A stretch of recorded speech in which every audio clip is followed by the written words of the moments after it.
नीरू का बेटा फौज में बड़ी पोस्ट पर था। वो हमेशा तैनाती में बाहर रहता। घर में अकेली नीरू बोरियत महसूस करती थी। नीरू की सहेलियों ने उसे सलाह दी कि वो अपने बेटे की शादी करवा दे। बहू के आ जाने से सब ठीक हो जाएगा। बेटा अपार, तू तो फौज में रहता है, मुझे घर में अकेलापन काटने को दौड़ता है। तू एक काम कर बेटा, शादी कर ले, फिर बहू के साथ मैं घर में आराम से रहूंगी। क्या माँ, मैं जब तक मेजर नहीं बन जाता शादी नहीं करूंगा। तुम कहीं घूमने जाया करो, लेकिन शादी की बात मत करो। इतना कहकर अपार वहां से चला जाता है, लेकिन जाते वक्त उसे माँ की भी चिंता रहती है। एक दिन दरवाजे की घंटी बजती है। नीरू दरवाजा खोलती है तो सामने एक सुंदर सी लड़की साड़ी पहनकर सर पर पल्लू रखकर खड़ी होती है। कौन हो तुम बेटा, और तुम्हें किसने भेजा है? मेरा नाम कंचन है और मैं आपके बेटे अपार की बीवी और आपकी बहू हूँ। तभी घर का फोन बजता है।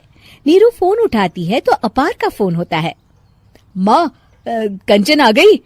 वो आपकी बहू है माँ, और मैंने उससे शादी कर ली है।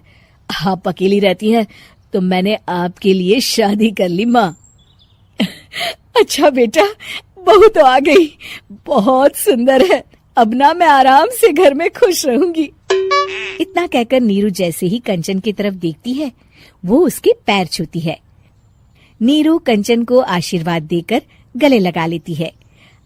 अगली सुबह नीरू सोकर उठती है तो अरे, सारा घर कितना चमक रहा है। इतनी सुबह घर का सारा काम किसने किया? तभी कंचन हाथ में स्वादिष्ट नाश्ता और चाय लेकर आती है और टिपॉय पर रखकर कंचन के पैर छूती है। बहू को देखकर नीरू काफी खुश हो जाती है। वो कंचन से कहती है,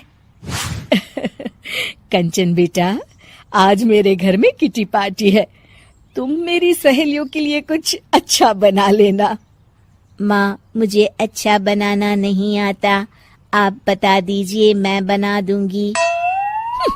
अरे मैं भी तो नहीं जानती। ऐसा कर, शाम को इटालियन खाना, सी फूड और हाँ, चाइनीज खाना बना लेना, ठीक है? कंचन नीरू की बात सुनकर खुश हो जाती है। हाँ माँ, मैं तो ये सब बना सकती हूँ, आप चिंता ना करें। शाम को नीरू की सहेलियां आती हैं, जहाँ कंचन अकेले बनाए स्वादिष्ट खाना बनाकर खिलाती है। वो सारी सफाई कर सबको खुश कर देती है। कंचन अंदर किचन में जाती है कि तभी नीरू की सहेली बोल पड़ती है। अरे नीरू, तेरी बहू तो बड़ी परफेक्ट है, तेरी हर बात मानती है और सारा काम भी अकेले करती है, तुझे शिकायत का मौका भी नहीं देती। लेकिन क्या फायदा, बेचारी नीरू का जीवन तो बहू के आने के बाद भी बोरिंग का बोरिंग ही रहा। क्यों, ऐसा क्यों बोल रही है? अब तो मेरे साथ मेरी बहू भी रहती है। हाँ, रहती तो है, लेकिन मैं ऐसी लड़कियों को बहुत अच्छे से जानती हूँ। ये सारे काम इसलिए करती है कि तुझे लड़ाई करने का कोई मौका ना मिले और तू फ्रस्ट्रेट हो जाए, समझी?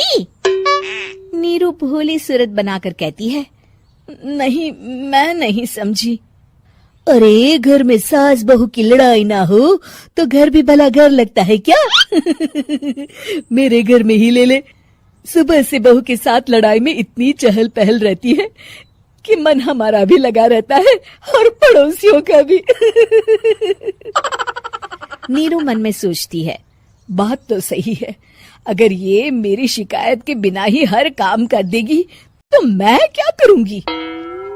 रात को नीरू सोने के लिए कमरे में जाती है, जहाँ कंचन उसके पैर दबाने लगती है। नीरू को अच्छा तो लगता है, लेकिन वो किसी भी तरह से उससे लड़ाई करना चाहती है। बहू, दर्द पैर में नहीं सर पर है और तू मेरे पैर दबा रही है। मैं सर दबा देती हूँ माँ जी। ये कहकर वो उसका सर दबाने लगती है। तू एक काम कर, मेरे लिए बादाम वाला दूध ले आ, जा। कंचन जाकर सास के लिए दूध ले आती है। अब नीरू उसे जो कहती कंचन झट से कर देती। बहू, जरा छत से जाले निकाल दे। जी माँ जी। कंचन 5 मिनट में ही पूरे घर के जाले साफ कर देती है। नीरू तो देखती की देखती ही रह जाती है। कमाल है, ये तो हर काम कर रही है। तरस गई मैं तो इससे लड़ाई करने को। इतना कह के नीरू चली जाती है। नीरू को एक दिन कंचन पर इतना गुस्सा आता है कि वो सोच लेती है आज तो उससे लड़कर ही रहेगी।